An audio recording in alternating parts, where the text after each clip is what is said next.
l'écoute des radios Mali. Il est 13 heures, c'est l'heure de votre journal de la mi-journée.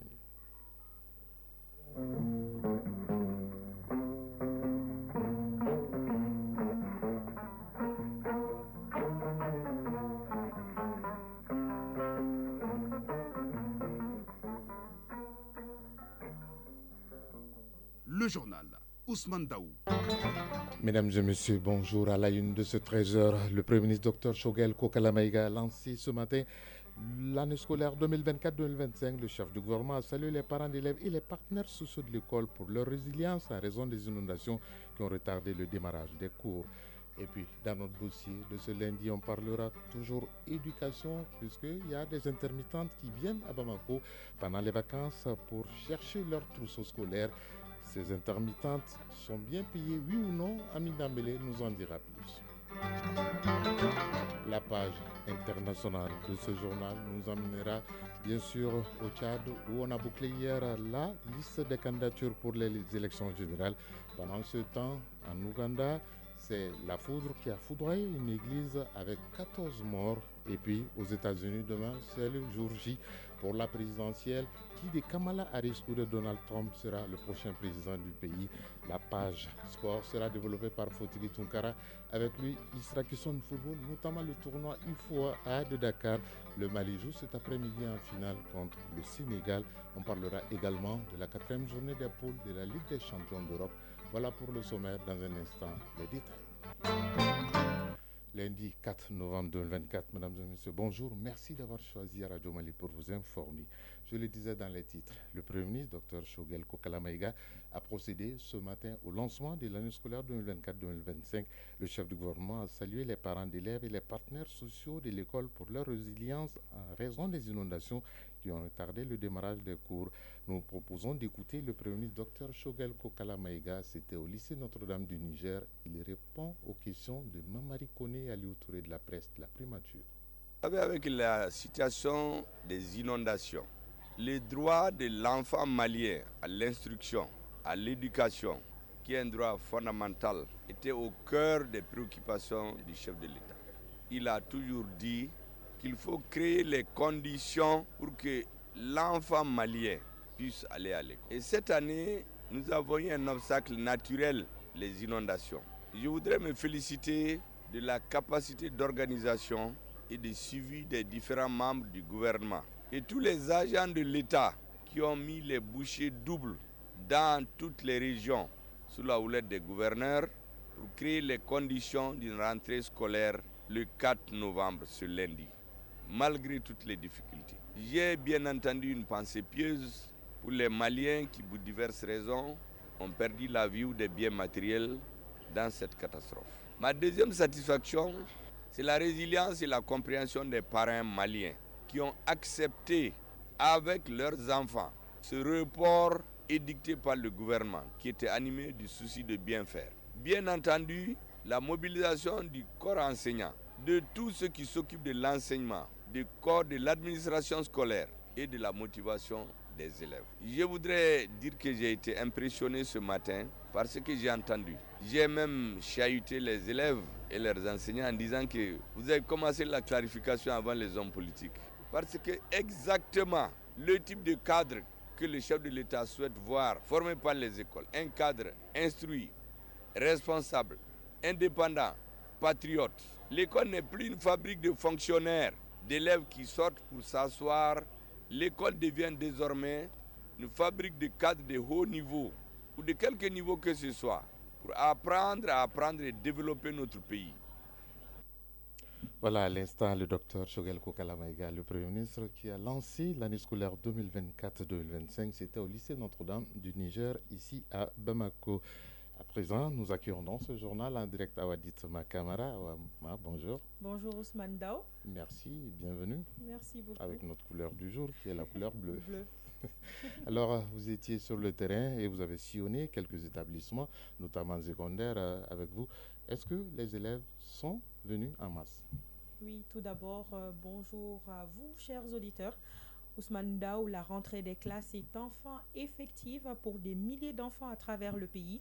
après 4 mois de vacances du fait des inondations. Et c'est exactement à 8 heures pile que la cloche a sonné au groupe scolaire de Kalabankura, où nous avons coïncidé avec la montée des couleurs, suivi la rentrée des élèves dans les classes.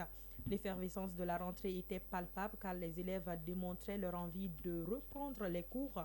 Certains, avec des cartables flambants neufs, étaient impatients de découvrir leur classe et de retrouver leurs enseignants.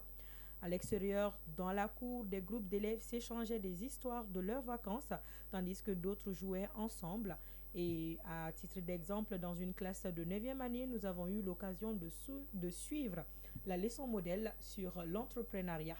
Et justement, vous n'étiez pas à Calaban pour cette Oui, visite matinale. effectivement, après le groupe scolaire de Kalabankura, nous nous sommes rendus au groupe scolaire de Nyomirambuku sur la rive gauche. À notre arrivée, nous avons constaté que les élèves étaient déjà en classe, concentrés sur leur travail. Dans la classe de 5e année, par exemple, certains prenaient des notes avec application et absorbent chaque mot que leur enseignant partageait. Et il faut savoir, Ousmane, à titre de rappel, que toutes ces écoles qui avaient hébergé des sinistrés, et maintenant ces écoles sont propres, le cadre est bien assaini et ça favorise ainsi l'apprentissage, comme on le dit. Voilà. Elle a passé ce cap d'élève, c'est pourquoi elle était avec moi dans ce 13 heures pour le point de cette rentrée qui est effective dans le district de Bamako, la capitale. Et nous allons nous en rendre compte de cette effectivité dans quelques capitales régionales. Et première direction, la cité des Rails à Kay, où l'année a bien démarré avec plus de 290 000 élèves qui sont inscrits pour cette année scolaire. Le point, c'est avec Kabadiara. Première étape de la visite du chef de l'exécutif régional en compagnie de sa délégation, le groupe scolaire Légal Ségoubé. Après la montée des couleurs, direction la classe 9e année B où le général de brigade Moussa Soumaré a exécuté la leçon modèle sur l'entrepreneuriat. Après cet exercice, toujours en compagnie de sa délégation, il s'est rendu à l'école Imam Malik, puis au lycée Dougolo Konaré. À l'issue de ces visites, le chef de l'exécutif régional n'a pas caché sa satisfaction. Général de brigade Moussa Soumaré, gouverneur de la région des Cailles. Les inquiétudes étaient là après les inondations. On s'est demandé si les écoles inondées, si elles pouvaient être prêtes. Je vous avoue que nous avons été très satisfaits de ce que nous avons vu parce que tous les établissements sont dans un très bon état pour recevoir les élèves. Et nous avons déjà pu voir que les élèves sont bien installés dans les salles de classe. Les établissements sont nettoyés aussi et les professeurs sont là. C'est à la grande satisfaction que nous terminons ces visites-là. Et c'est à l'actif de l'ensemble des acteurs de l'école. C'est maintenant le temps de travail. Nous avons dit aux jeunes qu'il ne faut pas toujours qu'ils comptent sur l'État pour être employés. Il faut qu'ils aient l'ambition d'être des entrepreneurs. Nous avons donné quelques explications par rapport à l'entrepreneuriat. Rappelons que du jardin au fondamental, le nombre d'écoles s'élève à 2163. L'enseignement secondaire général technique professionnel compte 55 établissements. Et le nombre d'élèves, tout ordre et tout type d'enseignement s'élève à 290 121 élèves dans l'académie d'enseignement des Cailles. Et nous allons rester sur le long rail cette fois-ci pour prendre la direction de Kita où les élèves, toutes structures confondues, ont repris le chemin de l'école. C'est ce que nous dit Mohamadi Alioubari. C'est à travers la montée des couleurs et une leçon modèle sur l'entrepreneuriat en classe de 6e année de l'école fondamentale de Kamarala que le chef de l'exécutif régional a lancé officiellement la rentrée scolaire 2024-2025 à Kita. Le gouverneur Daouda Maïga, accompagné d'une forte délégation régionale après Kamarala, s'est rendu successivement au lycée public Simbo Keita, à l'école privée Massassi de Kolibougou, à l'Institut national en sciences de la santé et à l'Institut de formation des maîtres IFM de Kita. Le constat qui se dégage, tout se déroule normalement pour cette rentrée tant attendue par les acteurs de l'éducation. Seydou Sidibedi Paolo, maire de la commune urbaine de Kita. L'effectivité de la rentrée de ce matin, vraiment, moi, je suis très ravi, très satisfait. Abdoulaye Kone, directeur d'académie d'enseignement de Kita. Aujourd'hui, nous saluons les plus hautes autorités qui ont permis à ce que nos enfants, nos élèves, nos enseignants retrouvent le chemin de l'école. Mais nous remercions surtout le budget régional de Kita qui nous a permis d'acquérir 136 tables de banc pour l'école de Kamarala. Et notre partenaire naturel qui est l'UNICEF nous a remis 100 tables bancs pour l'école de Sagabari.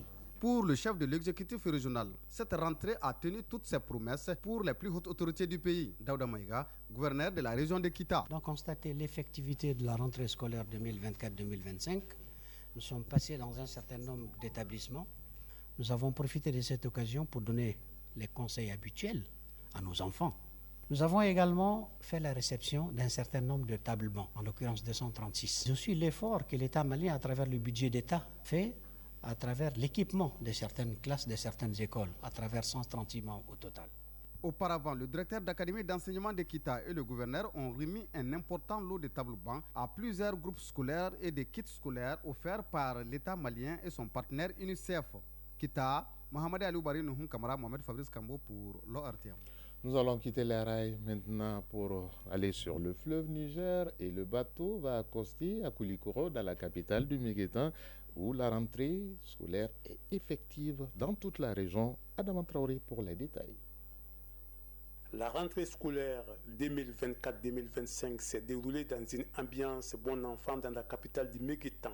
Pour cette rentrée, le gouverneur a effectué une série de visites dans les écoles pour s'enquérir de l'état d'effectivité.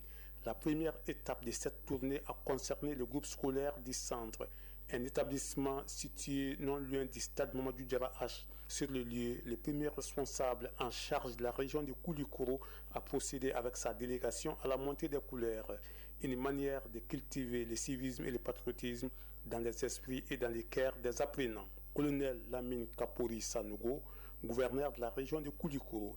J'ai trouvé le personnel enseignant avec un bon moral, et aussi le personnel d'appui avec le même état d'âme. Les élèves ont visiblement aussi bon moral pour la reprise des classes pour les anciens et le début pour les nouveaux. Donc le message qu'on a fait passer, c'est celui de l'entrepreneuriat, de l'engagement citoyen. Aujourd'hui, le Mali, certains partenaires qui avaient des agendas cachés sont partis. Aujourd'hui, nous devons compter que sur nos propres efforts et des partenaires fiables qui sont restés avec le Mali. Une occasion pour le gouverneur d'être en contact direct avec les élèves afin de leur prodiguer des sages conseils. Il s'agit entre autres de travailler pour la réussite, également de respecter le corps enseignant tout au long de l'année scolaire. Colonel Lamine Kapori Sanogo, gouverneur de la région de Koulikoro, a invité les parents d'élèves à comprendre les élèves, à leur enseigner l'éducation aux valeurs. Ça, c'est très important. Les professeurs à l'école parachèvent ce que l'enfant a comme éducation à la base à la maison. Et c'est le lieu de féliciter les collectivités qui soutiennent l'école dans la région. Auparavant, les chefs de service se sont retrouvés au gouvernorat avec les locataires du lieu, là où ils ont procédé à la montée des couleurs, comme il y a de coutume, tous les premiers lundis du mois. Koulikoro, Adam Traoré, Salif Maïga pour l'ORTM. On va continuer sur le fleuve Niger et prendre la direction de la City des Balanzans, c'est-à-dire Ségou, où les autorités régionales et les responsables de l'éducation se sont rendus dans certains établissements pour s'assurer du bon démarrage ce 4 novembre de la rentrée scolaire. C'est ce que nous dit Fousséni Samake depuis Ségou. Dans la région de Ségou, l'année scolaire 2024-2025 démarre dans les bonnes conditions. C'est le constat fait par le gouverneur de la région accompagné par les autorités scolaires et autres acteurs de l'éducation qui se sont rendus dans certains établissements scolaires de l'Académie d'enseignement de Ségou, notamment le lycée Abdul Karim Kamara Di Cabral et le second cycle Bada Sonikura. Contrôleur général Alassane Traoré, gouverneur de la région de Ségou. Mes impressions sont tout à fait bonnes en cette première journée de la rentrée des classes. Un engouement extraordinaire, ce qui est déjà une bonne chose pour l'année scolaire qui va se dérouler. Dans les établissements visités, grâce aux efforts des différents acteurs, les conditions d'ouverture des classes sont réunies. Itous Ag Mohamed Iknan, directeur de l'Académie d'enseignement de Ségou. Nous avons d'abord fait l'état des lieux des salles. Qu'il est important qu'à ce stade, qu'ils aient déjà une idée de ce qu'ils doivent faire, de ce qu'ils apprennent. Et d'où l'importance de cette leçon sur l'entrepreneuriat. Agaïchat Touré, élève 11e année sciences économiques et sociales au lycée Cabral de Ségou. Nous sommes prêts à commencer cette année scolaire. On s'est bien préparé.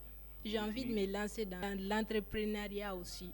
Ça m'encourage. Dans l'Académie d'enseignement de Ségou, plus de 360 000 élèves, dont 46% des filles, sont attendus cette année scolaire 2024-2025.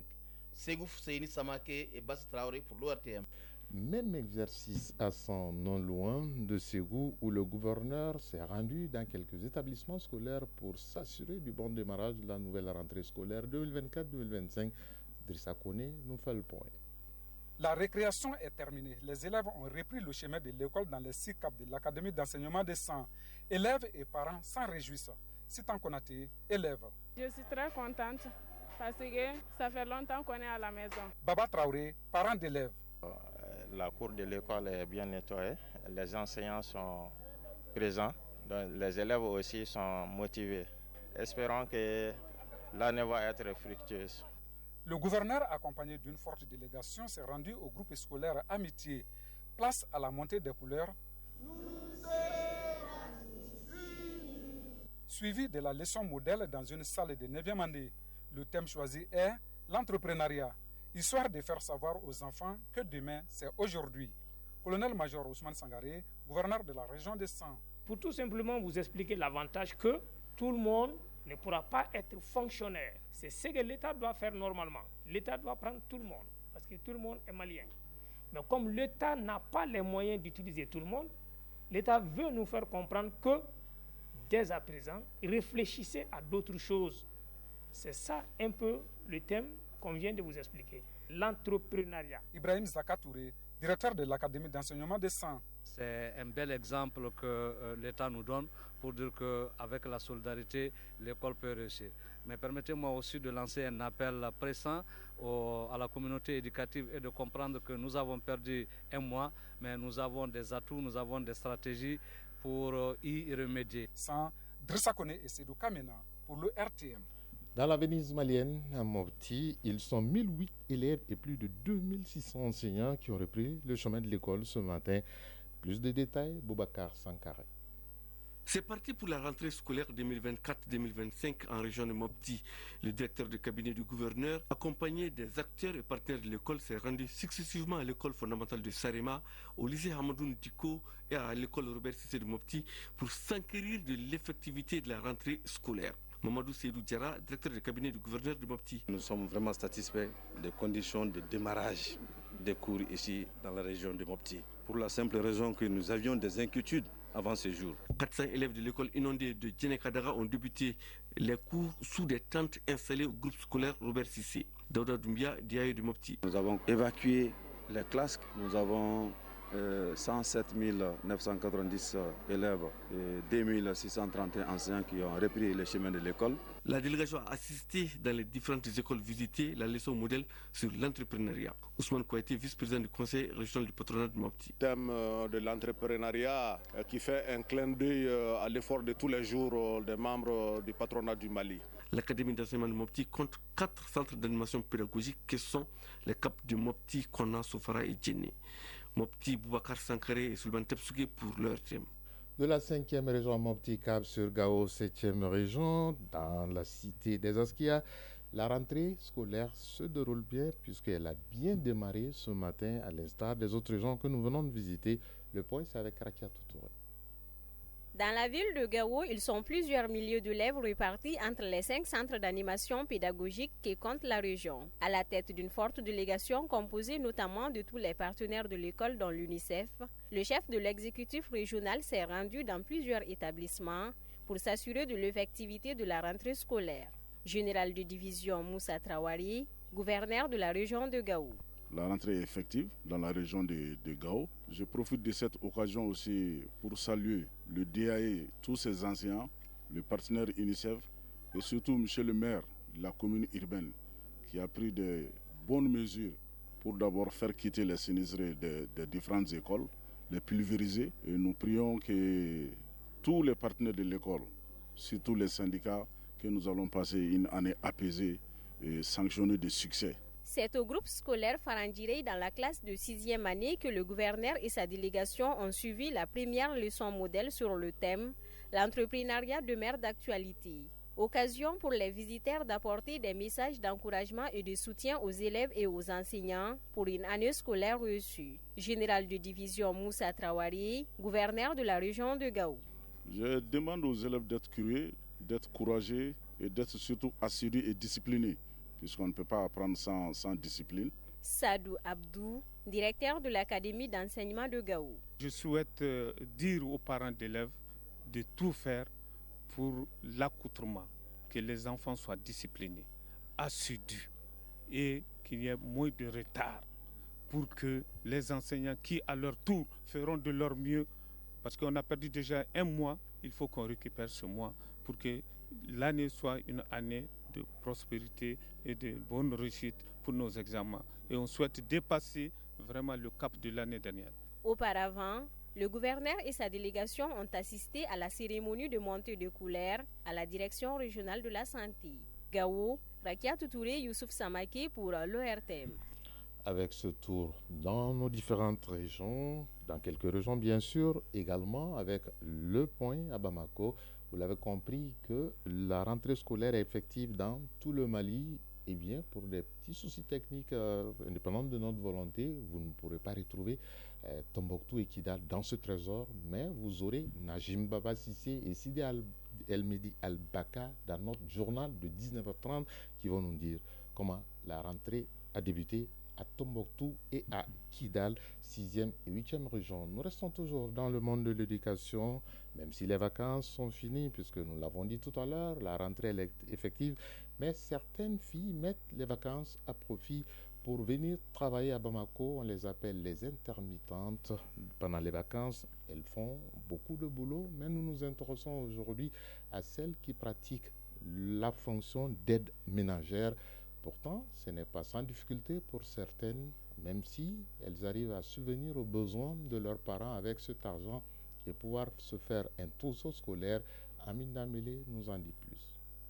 Le travail d'aide ménagère est très répandu au Mali, surtout pendant les vacances. Bamina Toukone, originaire de la région de Sikasso, est l'une de ces jeunes filles. Élève de la 7e année fondamentale, est venue à Bamako le mois de mai, juste le temps de déposer ses effets scolaires. Cela fait 3 ans maintenant que je viens à Bamako pendant les vacances pour exercer le métier d'aide ménagère afin de gagner mon trousseau scolaire. Aussi, je donne une partie à ma mère pour constituer mon trousseau de mariage. Pour le moment, je n'ai jamais été confrontée à un problème quelconque. Tout comme Bamina Toukone, Oumou Diarra a quitté son village pour pratiquer le métier d'aide ménagère dans la capitale. Les objectifs restent les mêmes. Je viens à Bamako pendant les vacances pour exercer le travail d'aide ménagère depuis quelques années. Je fais ce travail pour pouvoir acheter mon trousseau scolaire et celui de mes frères, car je suis consciente que mes parents n'ont pas assez de moyens pour assurer toutes nos dépenses. J'ai souvent été confrontée à des problèmes relatifs au non-paiement de mon salaire. Dieu merci, cette année, on m'a versé mon salaire en entier. Kadjatou Dambélé, l'employeuse de Oumou Diarra, apprécie le travail de ces jeunes filles pendant les vacances. Le travail des jeunes filles pendant les vacances est une bonne chose, mais il faut reconnaître que la cohabitation entre patrons et aides ménagères n'est pas toujours facile. Mais je comprends, ce sont des enfants. Moi particulièrement, je verse toujours à temps le salaire de mes aides ménagères, car c'est leur droit et ce sont des enfants d'autrui. Par contre, cette autre dame qui a voulu garder l'anonymat est contre l'idée du travail des écolières pendant les vacances. Je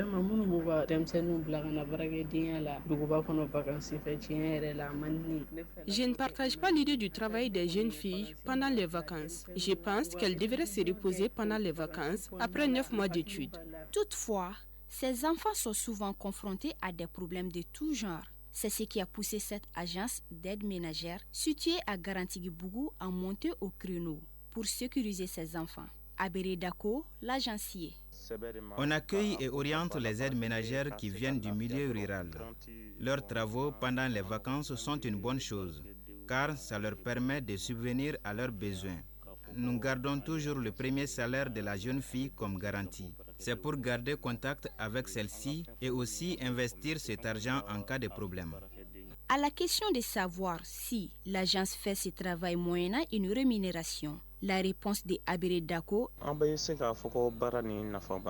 Nous venons à peine de nous engager dans ce métier et nous ne faisons pas beaucoup de bénéfices. À chaque fois qu'un client nous sollicite, on ne gagne que 10 000 francs par personne. Le travail d'aide ménagère des jeunes filles écolières pendant les vacances est-elle une bonne ou mauvaise chose? Dr Moustapha Kirankoya, sociologue. D'entrée de jeu, nous répondons à l'affirmative. C'est pour dire que c'est une bonne chose, dans la mesure où cette pratique contribue à alléger ce qu'on appelle les dépenses familiales des parents. Sorte de responsabilité que les enfants s'adonnent afin justement de prêter la main forte à leurs géniteurs. La réussite est au bout de l'effort, dit-on. C'est dire que celles qui ont choisi cette activité ont la conviction que le premier niveau de l'autonomisation de la femme est celui relatif à l'économie.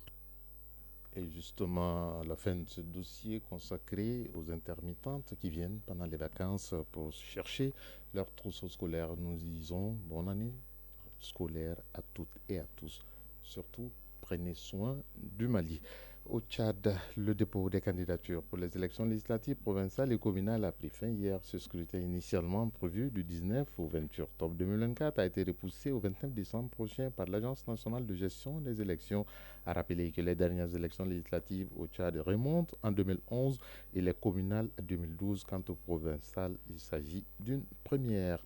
En Ouganda, au moins 13 enfants et un adulte ont été tués dans un incendie provoqué par la foudre à Kampala, dans la capitale.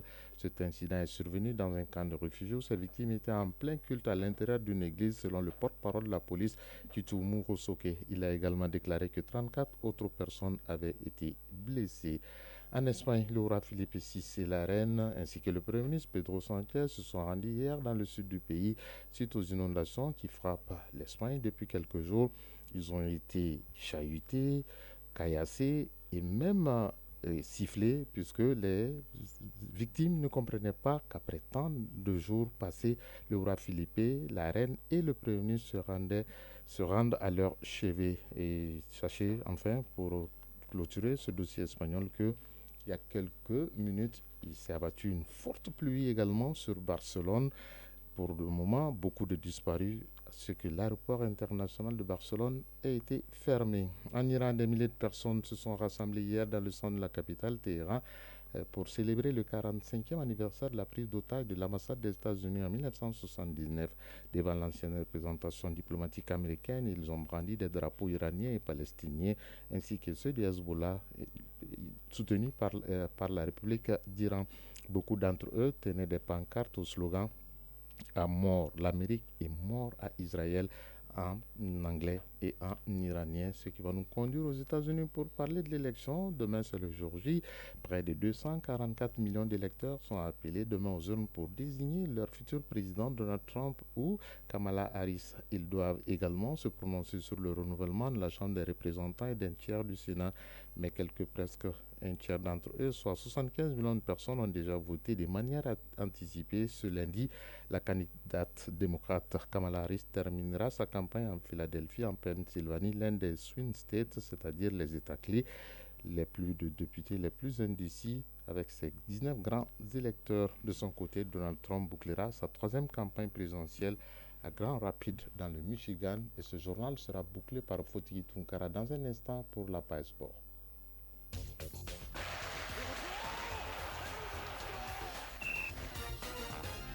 Fotigi Tunkara, bonjour. Comme tous les lundis, c'est avec beaucoup de plaisir que je vous reçois. Bonjour à vous, Soumane, bonjour à tous. Le plaisir est d'ailleurs partagé. Même si je peux encore lâcher le mot fétiche, Dougoutiba Fotigi, bienvenue. Merci bien. Le Mali affronte le Sénégal cet après-midi en finale du tournoi U17 de la zone UFOA Sénégal 2024 pour la qualification à la CAN U17.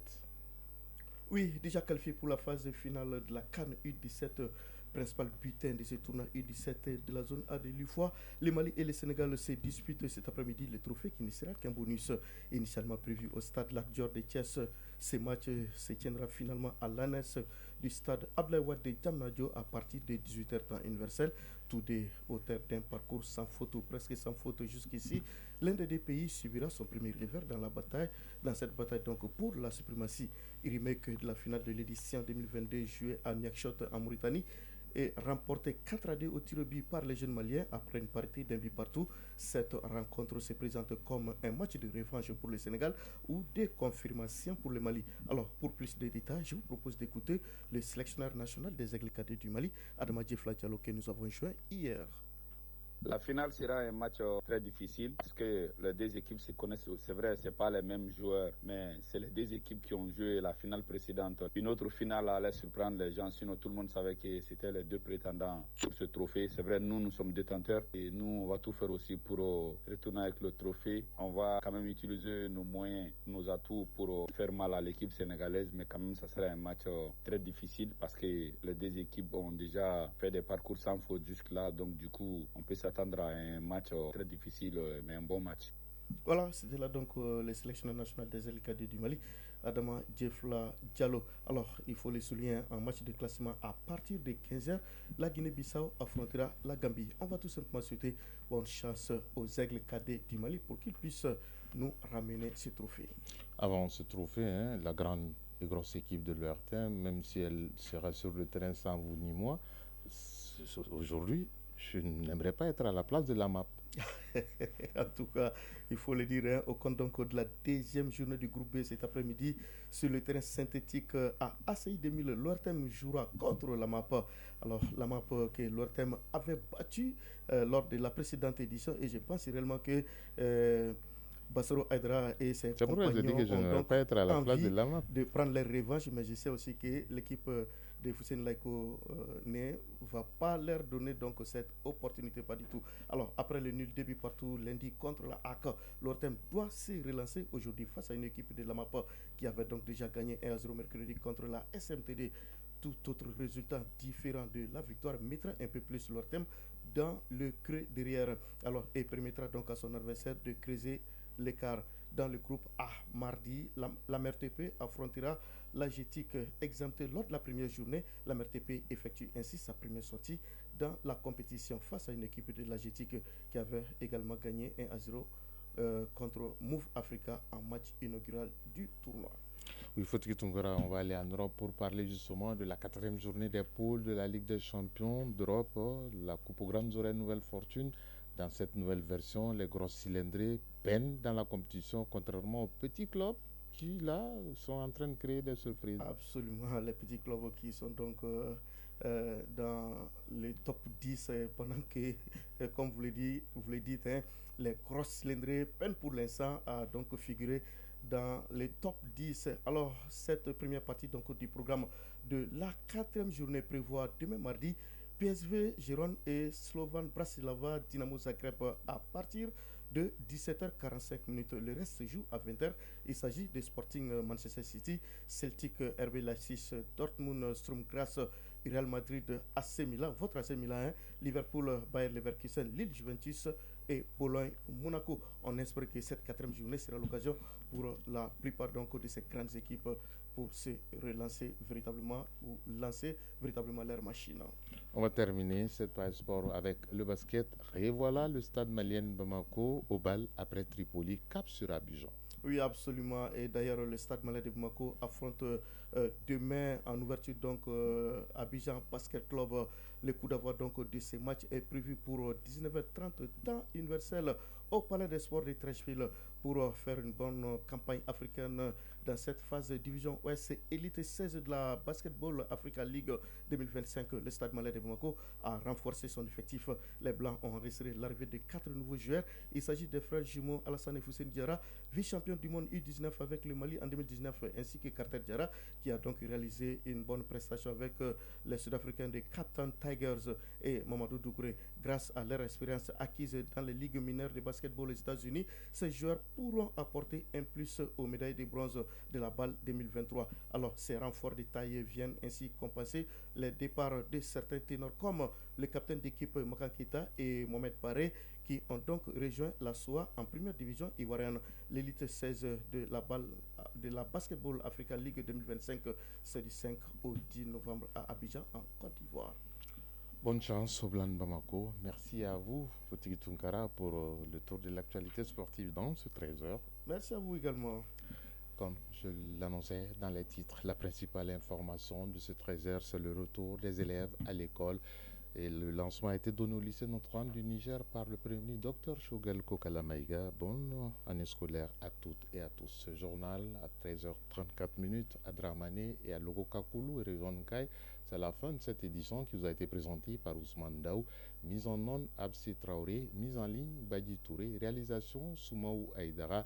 Prochain rendez-vous avec l'actualité, c'est à 19h30. Vous serez en compagnie de Kouma Sissé. Si vous êtes à table, bon appétit. Si vous avez fini de manger, bonne digestion. Tout le plaisir a été pour nous de vous servir. Chacun de nous ne peut être une étoile, mais tâchons de briller pour éclairer là où nous sommes. Bonne semaine à toutes et à tous. Au revoir.